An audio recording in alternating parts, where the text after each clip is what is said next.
Telugu Desam party ఎన్డీఏలో ఉండడం ఇది తాత్కాలికమైన పొత్తు.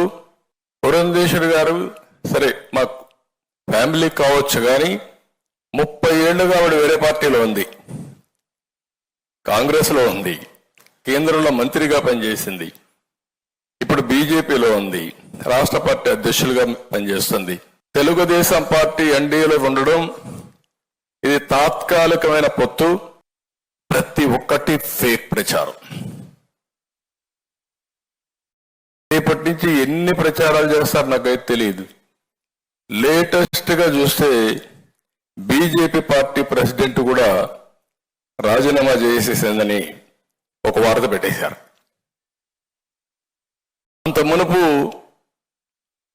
తెలుగుదేశం పార్టీ ఎన్డీఏలో ఉండడం ఇది తాత్కాలికమైన పొత్తు.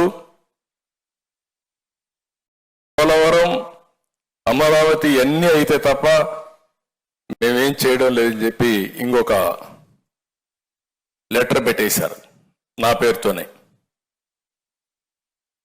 పురంధేశ్వరి గారు సరే మా ఫ్యామిలీ కావచ్చు, కానీ 30 ఏళ్లుగా ఆవిడ వేరే పార్టీలో ఉంది, కాంగ్రెస్ లో ఉంది, కేంద్రంలో మంత్రిగా పనిచేసింది, ఇప్పుడు బీజేపీలో ఉంది, రాష్ట్ర పార్టీ అధ్యక్షులుగా పనిచేస్తుంది. ఎన్ని తప్పుడు వార్తలు రాయాలో అన్ని తప్పుడు వార్తలు రాసే పరిస్థితికి వచ్చారు. రాజకీయాల్లో ఉన్నప్పుడు చాలా కుటుంబాల్లో వివిధ రాజకీయ పార్టీల్లో కుటుంబ సభ్యులు ఉంటారు. వాళ్ళు నమ్మిన పార్టీకి వాళ్ళు పనిచేసుకుంటారు. అలాంటిది ఎన్ని తప్పుడు వార్తలు పెట్టాలనో అన్ని తప్పుడు వార్తలు పెట్టారు.